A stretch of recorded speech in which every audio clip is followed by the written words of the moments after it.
All right, we should be live. Can you folks, yo, chat, please do me a favor. See if you can hear my esteemed guest, Hannah. Go ahead and introduce yourself. Hi, I'm his esteemed guest, Hannah, otherwise known as Feywild Fiend on YouTube. Yeah. All right. So what's, tell me about your channel for the folks who don't know. Well, it originally started in D&D world as Feywild stuff. Since then, it has kind of shifted away from that. I'm doing more like writing stuff, but like really the heart and soul of my channel is the Feywild. Yes, yes. So that is, so being a, D&D YouTuber, I watch barely any D&D YouTube, right? Like you spend a lot of time like thinking about it already. Like when you're watching things just to relax, I usually go something totally different, right? But every once in a while I'll make an exception. And I make exceptions for Hannah's content quite regularly because it is really unique. Actually, I hate that phrase, really unique. It is unique on YouTube. I'll take that phrase. Yeah. Well, because what you do is you tell stories, and stories that aren't really accessible anywhere else. There's 1,000 videos about how to run combat. There's 1,000 videos about how to kit bash monsters. But not everyone is saying, okay, here's some fairy tales. Here are some old ideas of what, the fairy world was. Here are some folk stories, and how can we incorporate that into our game? I think that's really, really cool. It's something special. Appreciate that so much. And I see someone's seen my Feywild zombie video. Oh my... Y'all go like, subscribe. I'll start making videos again. Took a short break. Right. I'll do it again. I feel too hyped up right now. Yeah. Twin Steel's awesome. Twin Steel's a real bro. Here all the time. Zola Werecat, thank you. I appreciate letting you know that we can hear everything. All right. So for everybody and for you, Hannah, because you don't know about my campaign, I'm gonna go ahead and give you do what DMs do best. I'm gonna tell you about my D&D game. Are you ready for this? I'm in. Okay. So it is basically Treasure Island set on the Oregon Trail. Okay? Okay. Right? Yeah, so there's like a John Silver type, a pirate who leads a mutiny, only it's not John Silver, it's Jane Gold. Amazing. Right? They're not on a ship, they're on a caravan. Good subversion. Yeah, and they're not on the ocean, they're in like this huge open desert like the American Southwest. So is this on the fairy plane or is it on the material? Like, is there a certain space this exists within? Yeah, here's where you come in, right? So start on the material plane, and in Treasure Island they have a treasure map. That's like the main MacGuffin, that's what they're always after, right? Yeah. So we have the same thing. We have a treasure map that they're after. And now that they got the treasure map and they got the sapphire key, that's like a little lens, they can shine the UV light on the treasure map and suddenly see, oh my gosh, the thing that we're after is actually in the Feywild. So they found a portal to the Feywild, whoosh, and there we are. The whole big plot is that at the end of it, instead of a treasure like Treasure Island, they're after a fish that grants wishes. And they finally followed the river up and they found the fish that grants wishes. Only it's not a little fish, it's a giant fish. Okay? So we have a huge fish in the Feywild. And what they were going to discover next session is very similar to The Legend of Zelda Ocarina of Time, which you haven't played. We talked about this pre-stream. They're gonna. The big bad evil guy has poisoned the wish fish. The wish fish is going to die unless the players stop it. So the characters are gonna have to go. Wish fish is no longer edible. It's. So it's it's not. You don't have to humor what I just said. It is poisoned. It is not poisonous. There we go. So so the characters are going to have to go inside this giant fish, all the way to the very belly of it, and kill whatever making this fish sick. Okay. So, I thought with all of your knowledge and wisdom and creativity, you would like to help me make a dungeon that's going to be inside this fish, inside the Feywild. I would love to. And all I have to say first is I have to get this off my chest immediately so that it has cleared out and I can have other thoughts. As soon as you told me the concept of this, because all I knew going into this was like swallowed by the whale. I was immediately like, okay, as soon as they get in there, 2 fish sitting at the table having tea, having a little chat. You don't have to like that idea. Nope, I love it. Okay, so I'm going to scroll down my campaign planning document. Getting that out. Nope, I love it. Okay, so Feywild encounters. Oh yeah, so you know what? Before we dig in, I want to show you some of the things that I took from your channel, right? Oh my, yeah. So this, not this forbidden orchard, but the silk tent. They find a tent with What? Where'd you go? Sorry, I got excited and I hit my cord and then I couldn't hear you anymore. So they found this tent, right? That was made of silk. It's actually made of like a purple flower silk. And inside there's like a woman, right? A paramour who says they can. Well, I didn't say she can take anything for them, but she asks a favor. She asks for a pearl on a velvet pillow. Okay. Right? And so, yeah, like, wait a second, you talked about that on your channel, like this weird silk tent with this beautiful dryad in there who asked them for something. And what I liked about this encounter was that there was nothing nefarious going on. The dryad wasn't going to use it for, like, some sort of, like, evil spell. She just wanted it because it was pretty. Yeah. Yeah. I love encounters like that because people get so paranoid in the Feywild, and as they should. There's so many shenanigans going on, but I love an encounter that's just like, it's fine. It's whimsical. You're fine. Yeah, Have a good time. And so in order to find this pearl, I don't know if I got this from your channel or not, they found a rose garden, right? And the rose garden was walled off and had a little sign that said you had to just walk through the gate and then just wait for the things to fall. And if they did that, everything was fine. But it wasn't fine because they didn't just do that. I don't think you got that from me. All that reminds me of is there's a place in Wild Beyond the Witchlight, that's all I'll say, where like there's a room or a hallway with like this long rug with roses on it, and if you pick up a rose from a vase next to the door, you can walk through and be fine, but if you don't, it's a rug of smothering. It will try to kill you. Oh. And like, it's that simple. You just have to take a rose and you can walk. But I don't think I explained it well when I was running that encounter, and I had some people almost get got. They were fine. It was all fine. But that is all that reminds me of. I don't think I came up with something like that. All right. So Displacer Beast. I think that was not you. I don't know. So here's something else that I thought was kind of fun. This is not necessarily from you. Oh, I did Giant Bees. I got that from your channel. Right? Yeah. So that was a cool encounter. Like there's a Jumanji style plant that was wrapping its vines around something, slowly dragging it to be eaten. And all the while, like there's big like symbiotic wasps trying to sting things to make them paralyzed, so they couldn't struggle free. It was cool. I like it. I like it. This was a fun encounter. There is a giant snow leopard, and when I mean giant, I mean like the size of several houses. Right, like the size of like a skyscraper, and it wasn't a normal snow leopard. It was like a Lisa Frank snow leopard, so it had like rainbow spots. Stop. Yeah. Right. So that was like cool. Rainbows behind it every time it walks. yeah. They could tell where it walked because it made like snow cones in the ground. Oh, they didn't have to kill it, did they? No. They went to where Rip Van Winkle fell asleep and harvested all the poppies, and then fed it to the snow leopard. God, I love this game we play. I know. I love it. Yeah, okay, so I think that's it. And then I have a Deku Tree dungeon plan, but we're probably not going to do that. So, now onward, let's go ahead and get this Wishfish dungeon. So, okay. The Wishfish. So, mentally, how big are you picturing this fish? Like, do they get tiny when they get swallowed? Are they the normal size? Oh, they're their normal thing, like, size. Yeah, like it's going to open its mouth and they're going to walk inside. Okay. All right. So I like that idea of the fish drinking tea on the inside. That's really, really funny. That's like Alice in Wonderland.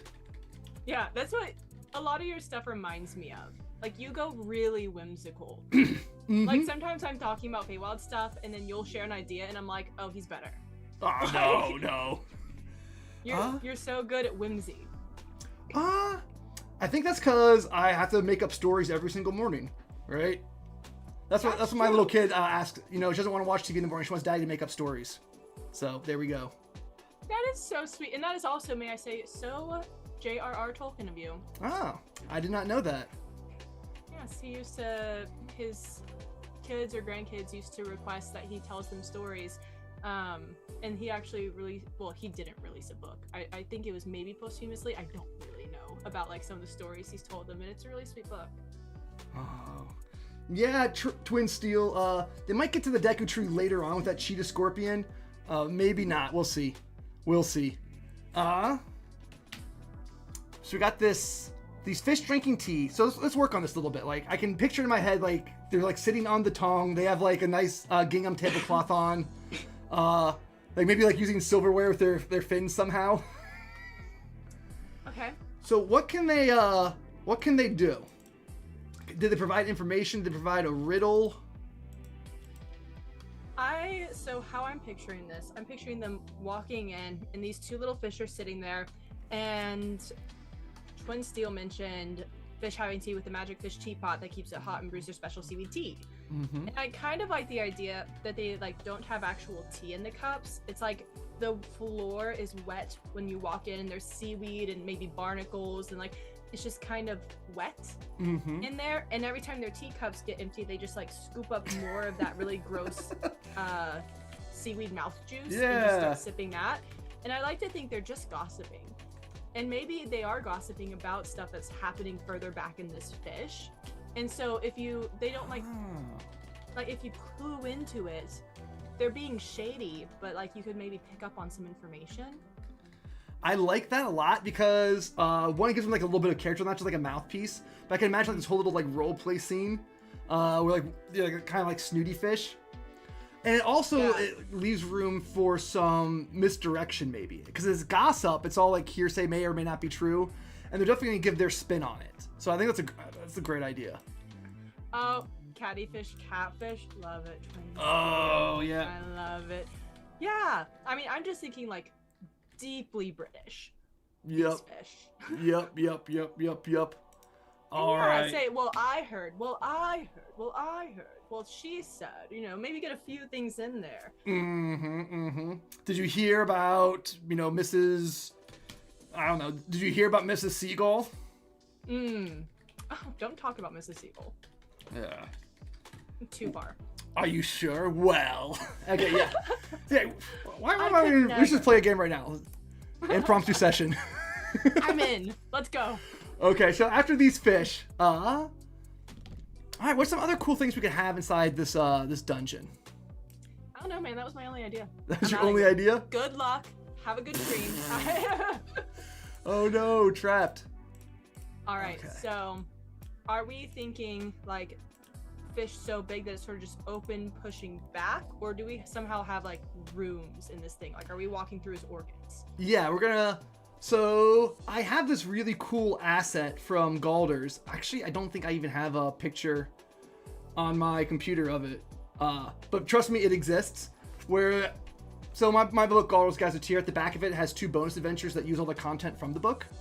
And one is a big 15th level adventure where you go inside this giant lion, right? So the same sort of idea, right? Like there's going to be its mouth, and then its lungs, and then its heart, and its stomach, right?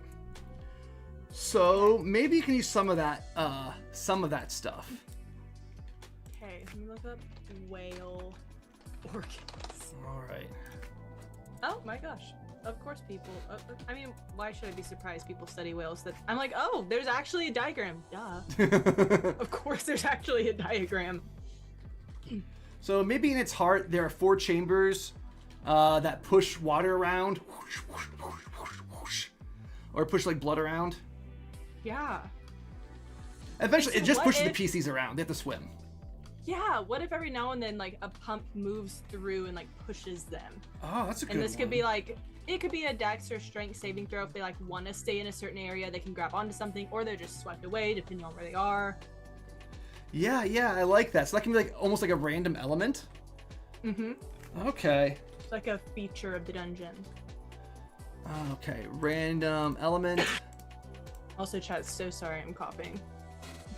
All right, Try yo, not to Twin do Steel's anything like dumping ideas here. Zola Werecat thinking poncho. Are Tell you thinking you- Ponyo, like the fish from the movie Ponyo? I don't know. I've never seen that movie. What is it? I honestly have not seen it. Oh yes, either. Zola Werecat says, "Why am I thinking Pinocchio?" Yes, like Monstero and Pinocchio. Ooh, Monstero. Okay, so random element is tide, swallowing, being pushed around. Yeah, Yeah. I like it. I like it because it transports the players to maybe different rooms. Mm-hmm. Oh man. Okay. Can't get stuck in one place too long. You're just sort of swept along. Yep. That's a nice one. Okay. I think if I Well, I don't know how you like to do this. In my mind, if there's something poisoning this giant fish, Mm-hmm. I like to figure out what that is first, and then everything can sort of feed into it, because then we can have hints and clues along the way that lead to this thing. Yeah, that's a great idea. Okay, so should the... Alright, so what do you want to be poisoning this? So in the Zelda game, it's like this giant evil jellyfish. Like a parasitic jellyfish. But do you have another idea that it could be something that's making this fish, like, inside to destroy this fish? I like jellyfish. I also, and this isn't a solution, but I like in general the idea of something poisoning this, because, like, what do you do? Do you kill it, let the poison spread? Do you drag it out? Like, how do you solve this? Oh, okay. I think it's a really interesting conundrum, and that's why I'm partly curious what it is. I mean, it could be like some sort of item, like a cursed item, or like some fey, like uranium. I don't know if I love that idea. You know what? I kind of like that there's a cursed item inside that's killing the fish, but there's like a monster guarding it. Like the big bad evil guy threw the thing inside the fish and then like planted a monster there to do something to guard it. Similar. What if it is some sort of sea creature that has laid eggs, and its eggs are poisonous, and it's like guarding its eggs? Because this is like where it's landed is the ideal place to lay them. Yeah. Okay. Okay, Give them a little moral conundrum. Yep, what are you going to do when the thing killing this fish is just a mom protecting her eggs? Yep, so the monster's eggs are poisonous. Or poisoning the fish. Oh, I do like, Zilla Werecat mentioned a pufferfish or lionfish. I do like the idea of like a pufferfish creature, at least somewhere in the dungeon. Yeah. You know, that could be the boss, like a giant lionfish. Oh, yeah. That'd be fun. Okay. Lionfish eggs. I'm getting so curious. Ooh. Oh. Okay. Giant electric lionfish. Maybe I don't always want to be curious. Oh, what? Is it like really gross? I think it looks gross. I think it looks like raw bad chicken. Ew. That's a great description. Raw bad chicken. Yeah. Oh, like the spawn of it, like. Oh, okay. Yeah, maybe they even start to hatch, like as they're encountering this thing. Okay. So the bad guy made a wish with the fish. The fish disappeared into the Feywild and grew gigantic. Then the bad guy followed into the Feywild, threw this lionfish in there. The lionfish grew, laid eggs, now the whale's dying. Yeah. Okay. They're poisoning the fish. It also leaves room. I don't know how much your players like combat, but technically, maybe they could convince this fish to move its eggs, help it do so. There would be risk involved, maybe some sort of fate deal they'd have to make. It could be like a multi-approach solution too. Yeah. Unless they just want to kill things, in which case go for it, you know? So in fact, oh man, that's why we can't use a. That's actually exactly why we can't use this lionfish, because one of my players will definitely speak to animals, and she is a Circle of Tides druid, and so she has this cool ability. It's from Galder's. She has a cool ability that whenever she casts animal or speak with animals on a fish, it also becomes its friend. So she casts like speak with animals and animal friendship at the same time whenever it's targeting a fish creature. So you don't want this to work out? Well, yeah, I don't want her to just bypass the big boss fight, because I know they've been itching for a fight, right? Okay. So it can't be a lionfish. All right. But a giant electric... Or like, I just looked up, like urchin popped in my head. Sea urchin is not a fish. Really just rules lawyer, this gal. Yeah. So some sort of parasite. Oh, well, technically it's not a fish. Yeah. Ugh. But I like that the eggs are poisoning the fish. So that's like a cool encounter by itself. You can see the eggs spawn, they hatch, and they go after it. Yeah. Okay. So, what can we... I still think we need to nail down what this is before we go back and lay some clout. What's something that's not a fish? That oh no. aren't fish. All right, we've got. I mean, jellyfish. I guess technically not a fish, or a starfish, crab. Maybe a crab? You know what? A crab. That's not a bad idea. A crustacean. And then you have like, you could honestly find some stats for a giant crab, adapt it. So that would also be like a cheat code for you to not have to play in the stat block too much. Mm-hmm. You know what? Let's do this. Let's make it really weird. Not just like a normal crustacean. Let's make it like a Cthulhu crustacean. Say more. So it's going to be like scary and Lovecraftian. And so that's why these eggs are so poisonous. It's not just poison, it's like ripping a hole into another dimension. It's ripping the fish. I'm thinking like multiple claws. Yeah. And like several eye stems. I'm thinking biblically accurate crab. Yes. I love it. I love it. Okay, that's cool. Covered with eyes. Eyes and 6 wings. This is getting weird. Okay. Awesome. Okay. And you know what? Let's get even more difficult. Let's add a mechanical twist. Okay. That it's like shell has like anti-magic properties, or it's like partially reflective. So its shell has a chance of reflecting spells. That reminds me. So. Oh no, I can't. Okay, I was about to tell you something cool that our other DM did, but I just realized he would not want me to share it because he wants to publish his stuff someday, and so I'm sorry I just did that. Okay, yep, fair enough. It's a cool idea. I'll take your word for it. Okay. I mean, your idea is a cool idea, is what I mean. All right. They're ripping the fish into another dimension. I also like the idea, what if the shell, we could add some sort of resistance here because of that shell, where like anything that's light-based, because of this reflection, maybe has a chance of bouncing back on the players. Like radiant damage might have a risk of sort of coming back on them. Yep, okay. Fire, if the fire is really bright, I don't know exactly how to make that work.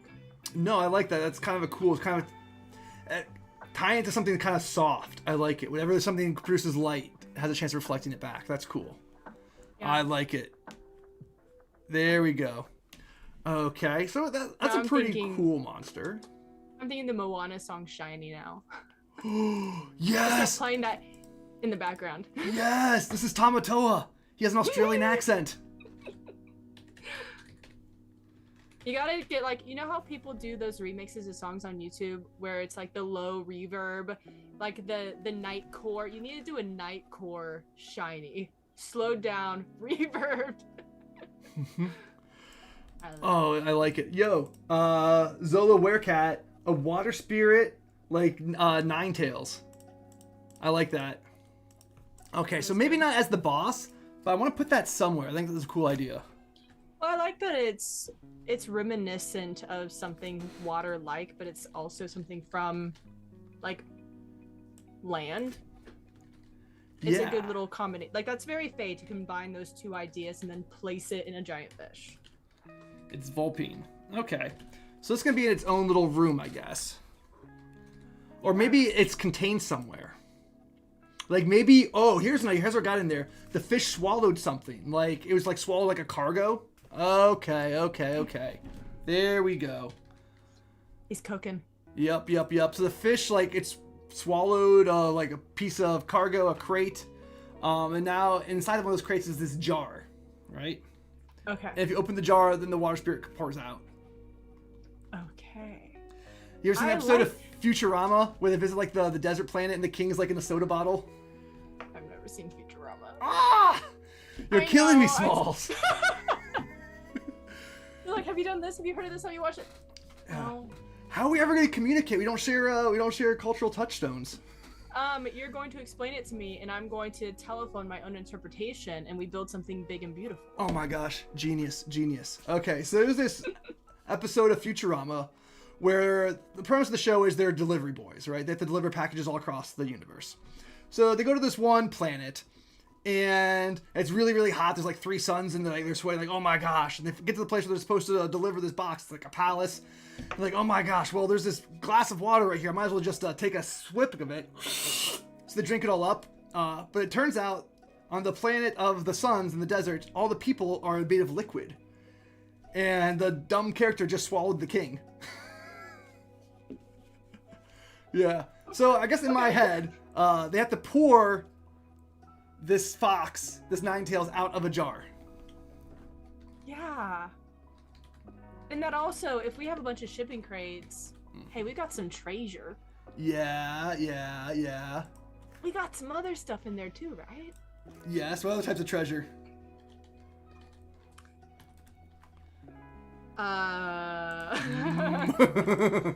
Okay, so this is, well, I think to decide that, my approach to this would be decide where that fox was going. Where was it being shipped to? Who was buying it? Because that's like some weird sorcerer, wizard type of magic item creature action. Okay. So let's keep this idea that it's like a kitsu, right? That it's sort of like Japanese. So in my setting, like, fantasy Japan is where the elves live. So maybe it comes from that place, from like from the elf lands. Oh, that's perfect. Shade Meadow. So then you have like some other elf exports. Yup. Maybe like some pretty cloaks or like some fine cloth, like elven cloth. Maybe like an elvish knife or something like that. If I don't Cloak know. of Elven Kind. Yeah. Like I don't know what your loot looks like, but I think that'd be cool to theme it that way. I think this is a good place to put in like a very special magic item. Like typically I'm like really, really sparse with magic items. Like you'll find like 1 during the course of a campaign. And so like this might be a good place to put it. At the bottom of the dungeon and treasure room. What level are they, by the way? 5? Yeah, level 5. Do you have a cleric? We do have a cleric, yeah.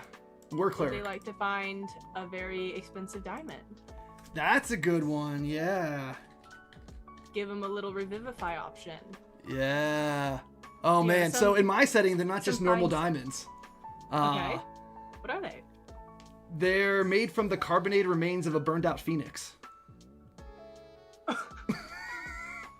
Because, they restore life. It makes sense, right? Yeah. Yeah. Okay, that's amazing. Yeah, ash crystals. Ooh. Zolo said maybe like a tide calling sword. Oh, that's cool. That makes me think of, not in like the description, but do you ever watch Critical Role? I watched season 1. I haven't really watched it that much. I watched some of season 2. One of the characters has like, it's a hexblade warlock. And so he has this sword that's like dripping with seawater constantly. Oh, that's cool. That's what that made me think of. If it had some sort of like effect like that. Maybe not a sword. Maybe like a conch shell. Oh. Ah, so yeah, they blow into it, and it just makes water like roll in from wherever. Yeah. Well, and I'm also thinking for a conch shell, you press them to your ear to listen for something. And you always hear the ocean. What if you heard like little whispers or a song? What if we did something with that? Oh, you know what? We can have 2 shells that act as like sending stones, like little group walkie-talkies. Oh, there we go. That. Oh, there's like loads and loads of magic items here. Okay. So then what Enough. calls the tide? Enough. Oh. Okay. Come on. So we got the tie. We got a cloak of elven kind, and then maybe some non-magic items. Like what's some other cool things that they might have from in a, in an elven forest. I'm thinking Lord of the Rings right now. Yeah. Maybe elven rope. Yeah, that'd be nice. Some sort of like necklace or some sort of ring. Nothing magical, just something nice. Okay, so So a necklace of the rival clan of the cleric. Okay. Yeah. There we go. There we go. So our cleric is a half elf, and the druid is a full elf. All right. So yeah, cool. There we go. And maybe she can make up a story of why this clan is her mother's rival. Okay. Or you know what? like I bet that. she doesn't even know because she lived on the human side. Oh, and so maybe she can find out later. Yeah, there we go. Just by having it on, someone's wearing it, and then someone's like, "Oh my gosh," and then she finds out. Yeah. Very cool. Very cool. Awesome. Okay. That's a whole nice bit of treasure right there. And then maybe some other things just to like round it out. I always like to add gemstones. Maybe a tiger's eye. Oh, yeah. Tiger's eye necklace. Oh, an opal. Opal earrings. Yes. And then... So do you need another player tomorrow? Well, my players are deaf, so we play in signs. So, like, if you learn... I could not hang. I'm not that cool. Uh, Wow. That's a really good way. Hold on. That's a really... Like, if you ever have someone who's like, "Oh, can I join?" And you're like, "God, I really don't want this person to join." You're like, well, you have to be able to sign. Because, like, the odds of them knowing that, just randomly... yeah, very that's slim. a good... gatekeep. Woo! Gatekeep with inclusion. I love it. Inclusive gatekeeping. Alright. So we have, this is good treasure, right? Tiger's eye necklace, opal earrings. I always feel like these details and treasure are, like, super, super important. Mm-hmm. Opal earrings, they can be shaped like something. With silver balls, maybe. With silver crescents. Yeah, I like that. Because, you know, treasures are the reward players get for playing the game. And so they have to feel, like, really special, like you placed them there for a reason. Yeah, and, like, if they're making art later, if they're making character art, they're putting that item on it. Yeah. Totally. So I'm also thinking, not for this treasure room with the fox. We should probably get back to the fox. Yeah. But I just want to throw it out there, pirates. There are Some pirates? that got stuck in here. And the Pirates fish are that gossiping about also- them. Yes, and the pirates want to use the wishing fish. Oh, yeah. They were after the fish, too. Oh, wait a second. Yeah. Okay, here's what we're going to do. Okay. So remember at the start of this, I said, okay, this is like Treasure Island, right? Well, eventually they absconded, right? They snatched the map, they snatched the keys, they snatched Jim Hawkins, who was possessed by a devil, too. And they just ran away from the caravan. So John Silver and the rest of the mutineers are going to go after them. So sometime in this dungeon, the other crew is going to return. That's cool. That's Okay, cool. I like that. I like that. Okay. We'll put this in here, the random events maybe. The crew returns. Yeah. Oh, that's a good event name too. The crew returns. Nice. Okay. That's going to be nasty when that happens. Okay. So we have a heart chamber. And maybe... So the cargo's going to end up in the belly. Let's say that, yeah. I like that idea. And If I'm a player and I'm looking for something poisoning a creature, I'm looking in the belly. Like, I'm checking that. Hey, Dungeons and Drams! Hey! What's up, buddy? Glad you could stop by. Do you have any giant fish dungeon ideas? Hit us. Yeah. Okay. So I like this idea of, a body is multiple different sections. And so maybe there should be some way to navigate it, right? Yeah. Like, how do you get down into the belly? Through the esophagus, right? And what's going to be in there? Okay. Yeah. Well, this is also a living creature. And so it's big, and obviously stuff exists within it. But, like, if you're treating this like a glacier and you're using ice picks, you're going to get a pretty upset reaction. Like, it's going to start coughing if you're in the lungs. It's going to, like, depending on what you do, it's going to have reactions bodily to that. Yep, the lungs cough. That's awesome. And also, let me look at my whale organs picture. Where does the blowhole attach to? It attaches to the lungs. Oh, I know nothing about whales. I mean, I don't know nothing about whales either, but I'm just guessing that's what they breathe through. Oh, I thought you were like, you said it with like conviction. I was like, oh, he knows. Oh no. Okay. Relax, what if they get spit out? That could be a risk. Oh, that's fun. If they like do something wrong in the lungs or they trigger something, they get ejected. Yeah. Yeah. So yeah, if they agitate the fish. Oh, here's an idea. If they like do too much damage with like slinging their spells or whatever, like hit the walls, the fish will cough them back out. Right? Yeah, but that's also a good way if you're in the dungeon and you've wrapped up to exit. Yeah. Use it intentionally. Coughs them out. I like it. Okay. So in the lungs, there's a cough, which means that it's gonna almost be like an earthquake. Yeah. Okay. Wait a second. This is a fish. It's not a whale. It doesn't have lungs. They have gills. Oh. Sorry, I should have pulled up a whale. Well, it says like the size of a whale, right? No, it's like a giant beta fish. Okay. Beta fish word. One of the players is a biologist. He definitely would have called me out on that.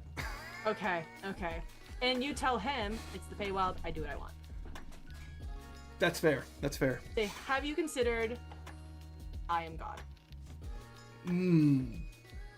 Thinking the walrus from Alice in Wonderland. That's something else the fish are gossiping about. All right. Looking that up. I don't remember the walrus. He's the friends with the carpenter, and they get all the little clams together, and then they eat them all. This guy. See, and this is following my British vibe. Yeah. What a gentleman he is dressed as. Okay. So they're gonna say the walrus is a scammer because the walrus is a scammer. I like that. The walrus doesn't act like he's a scammer because he has to act like he's smooth. What is he trying to scam them into? That's a good question. What would a walrus gentleman want? Well, if we're going walrus nature, he wants fish. Oh. Maybe he's after the gossips? Yeah, he wants the gossip fish. But for some reason he can't get to them. He needs them brought to him. Yeah. So that's a good... Why can't he get them himself? Yeah. And we can play with Fey rules here. Maybe there's some sort of like tricky magic reason he can't do it himself. Yeah, I like that. Okay. So, what would hold him in place? What would stop him? I don't know. All right, so Dungeons & Drams experienced a wall of fish in the mouth of a tunnel. Perhaps an illusion? Luring people? Oh. Yeah. That also makes me think of the tunnels you walk through in aquariums where like the whole glass tunnel is like fish just swimming back and forth over you. I love it. I don't know if that would fit in with this. But like water moving along the edges of the body and the fish swimming in that water like it's a part of the ocean. Yeah, like there's like a little pipe or something almost. Or every now and then, fish gets hungry, opens its big old mouth, and just drinks a bunch of stuff. Sort of, I'm thinking Krilligan with whales, and I know I'm doing that, but you know, a bunch of fish just like entering all of a sudden, like a rush of water. Yeah, we had that in our random elements. That's a good description for it. Like aquarium. Fish everywhere. Ooh, it's hard to explain as cool as it is, but it was legit mesmerizing. I definitely fail a wisdom save. So that makes me think it does need to... I'm taking this very literally. I like that idea, and it makes me think that we do need to make this more magical. Yeah. So what sort of weird Fey deal would have got this walrus so he can't leave where he is, he can't get the fish himself? What sort of protections around the fish? Or what sort of impediment does the walrus have? Yeah, because you have two approaches there. You have one, the fish are protected by something, versus the walrus can't get to them for a reason. Like, who is the magic related to? Yeah. I feel like it's the fish. Like, their gossip, like their active gossip, their existence there is somehow creating some sort of magical protection for them. Like, there's something happening there. Okay. I don't know. So, yeah, no, I like that. It's their words that protect them. Yeah, or maybe they've just been there so long that by Fey logic, they have become a part of the wish fish. And that's just like longevity of the Fey. Yeah. Well, and they have become a literal feature. Maybe they have some sort of magical protection around them from, I don't know. Maybe the tablecloth. Yeah, the teapot is what's magical. It's protecting them. Yeah, the teacups when they keep sipping out of. Maybe the teacups are protecting them. Yep. They have some sort of protection spell. The teacups that make it peaceful, right? Yeah. Make them peaceful. Can't be disturbed while they're having their tea. They can't be disturbed. There we go. Yeah, because then that's why the party couldn't like really interrupt their gossip. It's like you just have to, like, they're ignoring the party. They're just gossiping. They're in it. Oh, okay. So here's what it is. The teacup is like a little tiny Liamon's tiny hut when you start drinking it. Yes! Yes! Yeah, tiny That's hut. Perfect. Awesome. Okay. So, yep, now I know why the walrus can't get to the fish. So he's a scammer. He wouldn't tell the party that he's after the fish. He'd say he needs the teacups and he'd make up a reason why. Yeah. He's gonna lie and say the teacups were taken from him. Yeah. That's done. Okay. Lies. Alright, he'll promise the party something if he brings it. Yeah. And so this is Feywild. In my mind, he has to keep up that end of the deal if they do it. So what does he offer them? I don't know. He could offer them, maybe he's mapped out this fish and he offers them a map of the dungeon. That's not an awful reward. So I'm trying to think of the Alice in Wonderland poem. Like, how does the walrus convince all the oysters? What does he promise them? Let's find this out real fast. Yeah, I'm looking it up.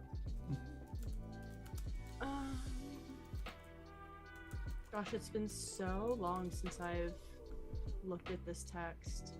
Which is crazy, given the channel I run. Just to take them for a walk? A promise? A pleasant stroll and witty conversation? I do like that. Yeah, he promises the party a pleasant stroll. And witty conversation. Really, and I, like, if you don't make it any more than that, a pleasant stroll, the party could be thinking, oh, this is something tricky. There's more that comes after this. There's, like, more to the pleasant stroll that we're going to benefit. No. Yeah. No, the walrus is just, he just knows the way around the dungeon. He just wants to take a walk and talk. Yeah. He really knows how to chew the fat. He's in a good mood now. You got him his cups. All right, there we go. And it also makes sense that a scammer would want cups that guarantee you safety. Like someone, outside this fish, someone's after this guy. No, I like it. Very good. And maybe the fish did take his teapots? Maybe the cargo was his? And the cargo's missing, and the teapots are missing from the cargo? Oh, there we go. I like that. Yep, okay. Because he's a scam. Maybe, he's a scammer, but he's being honest about this. And so they could get, like, insight check, some shady vibes off him, depending on what he says. Yeah, like he's always trying to pull a fast one, but this time those really were his. He's like, dude, those are my teacups. Yeah, so he was a trader. Okay, he was a trader. Yeah. A merchant. Just a shady merchant.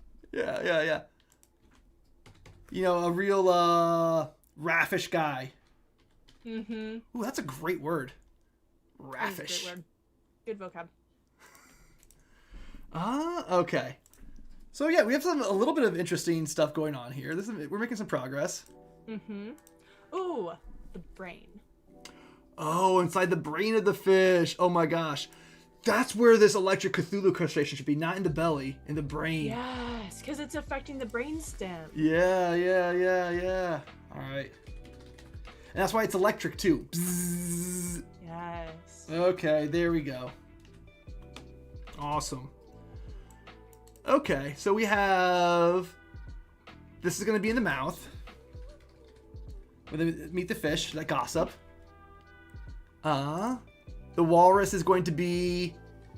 Maybe not in the belly, but maybe in like an antechamber, like the gallbladder, something else. Yeah, I don't know. Yeah. Well, I'm still looking at my fish diagram. I see swim bladder? Liver, Yeah. swim bladder, yeah. Kidney. I think we can just say it looks like another room and the players will get the point. Yeah. Oh, here's an idea. Okay. So, this is a Zelda inspired dungeon. So I like doing the Zelda switchbacks. So like maybe some parts you cannot access right now, like the parasites are too thick or there's too much crust or mucus, and you can't get that. But once you like start fixing the fish a little bit, then the music just goes away. So maybe killing this giant Cthulhu crustacean in the brain is a 2-step process. So then, I'm thinking about my players. They would either become determined to clear the blockage then and there. Yeah. Or they just say, oh, we just can't access this point, and they wouldn't come back. And so, I don't know if your players are the same way, but I would think that would have to be like a thing on the way out. You'd have to tell them, oh, you see that this has changed.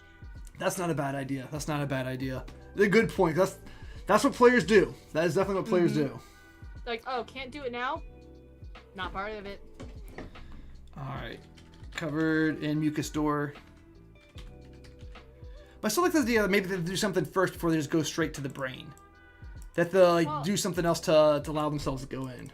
The brain could be hard to access because yeah, it's the front of the fish, but maybe you can only get to it by traveling through him, and then there's like a route you can take up. Yeah. Like along the spine or something. Yep. Okay.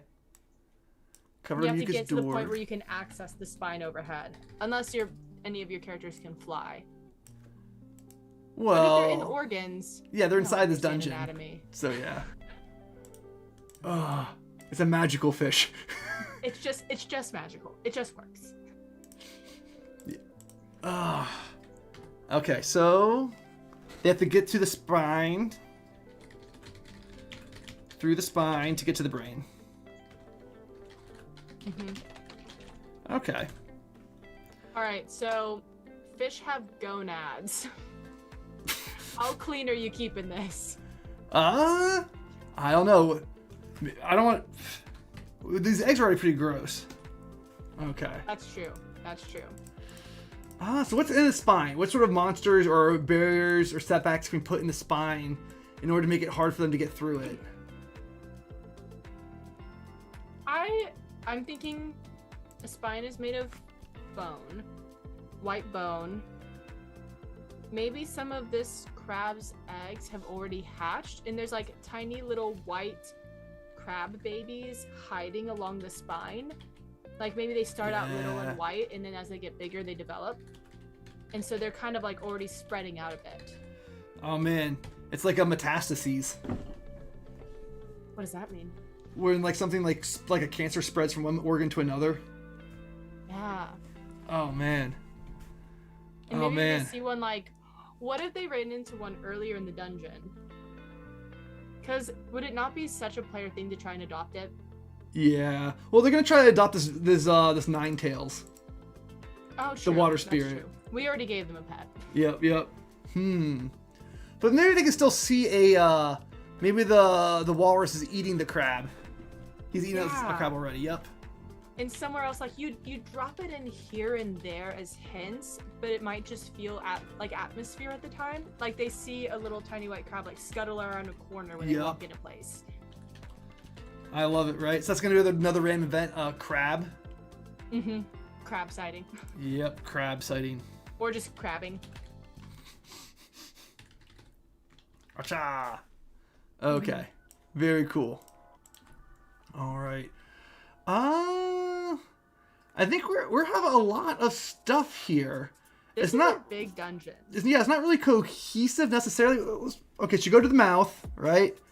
You see these fish. You have a little role play encounter with them, something strange. Then you go through, you have to swim down into the belly, which will be hard. Or you can go to the swim bladder and see the walrus.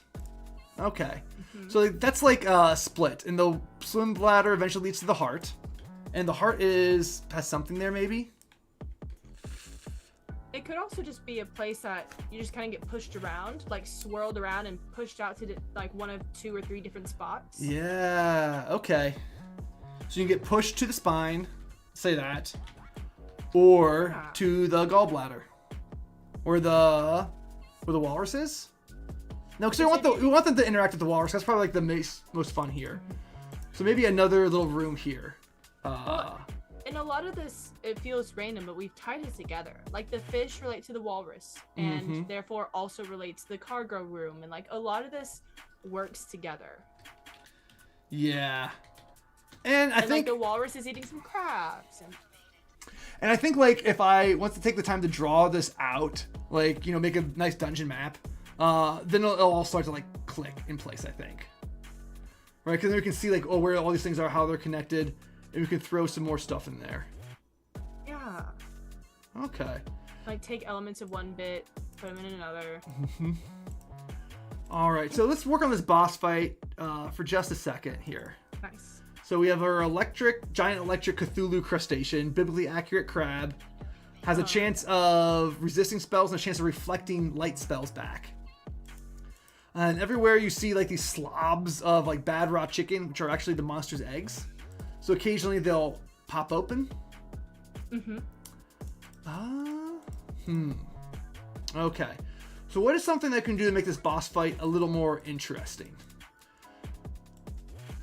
Okay. So we have a timing element because eventually these eggs will pop and things will come out. So that's a nice dynamic element. Yes. And I'm thinking baseline, I see this crab having a multi-attack like with its pinchers. They're level 5. They can handle that. Yeah, multi-attack that grapples. Do you have a wizard in the party? Sorcerer. Okay. I'm thinking just like the joy of fireballing a bunch of tiny crabs. Yes, he's got fireballs. So that's a great idea. We can see the swarm of the eggs is going to blow them up, and that's perfect. See now. So maybe like what sort of terrain element can we include in the brain? Synapses. So like every once in a while, like electricity just like zaps across. So like electrified floor. Okay. And I'm also thinking like will probably be very tunnel-like. And so maybe to even reach the main, like the center of the brain, they're kind of heading through tunnels. Oh, and so it sort of becomes like a miniature maze while avoiding these crabs to get to this big thing. Okay. And then all the eyes, it's going to be very hard. This thing's going to have high perception. It's going to be hard to sneak up on it.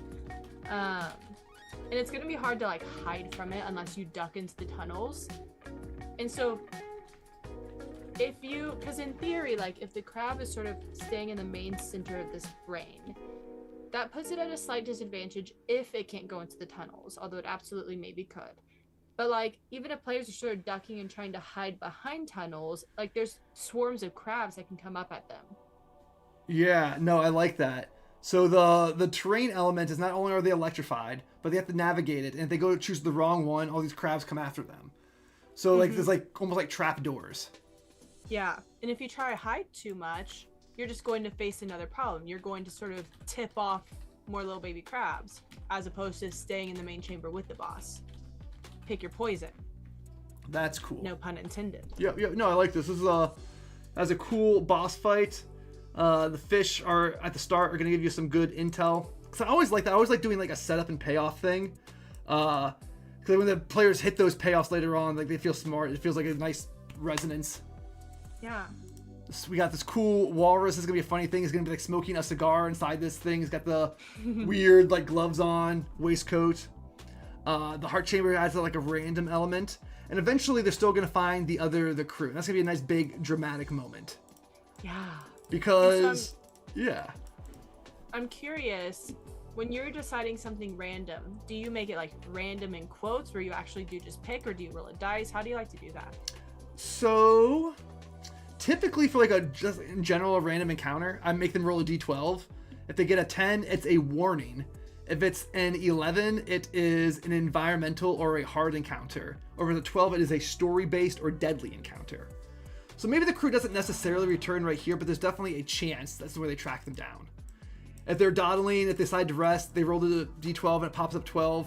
Yeah, Shorty Jane Gold and all of her friends are coming back.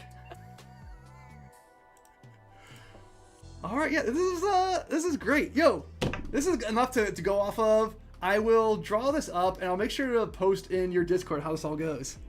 Yeah, please do. Yo, I expect you'll sort of like tweak things and I'm excited to see how it turns out. I'm excited to see the final form. Yeah, this is good. This is usually where I go to like an hour before people actually show up, and then like that crunch time I actually like consolidate the dungeon. Mm-hmm. Because until then it's just like all floating around my brain of like a soup of possibilities. Yes. Woo! All right, yo, chat. Thank you so much for hanging out. I have to do my shout outs real quick. Yo, that document and all the other stuff for my home game is on my $1 Patreon, where you can find this stream and all the other streams that I've done. I have like 200 streams on my $1 Patreon. Link in the description. Oh my gosh. Yeah, I mean, I've been at this for 7 years now. I can't believe it. That's crazy. Yeah, your wild. backlog is insane. Yeah, wild. Yo, Hannah, do your shout outs. My shout outs, well, primarily Feywild Fiend. Go like, go subscribe. I've taken a little bit of break, getting back to it hopefully next week. Mostly Feywild stuff. Sometimes I just talk about like DMing or other random D&D things, but that's where I live. If you are interested in following along as I start to try and create a whole Feywild campaign, sort of like a part 2 to Wild Beyond the Witchlight is what I'm thinking. I do have a Patreon if you want to check that out. You can find links to everything on my page. So that's mostly what I'm up to is YouTube, really. That's my thing. All right. Yo, everybody, thank you so much for watching, and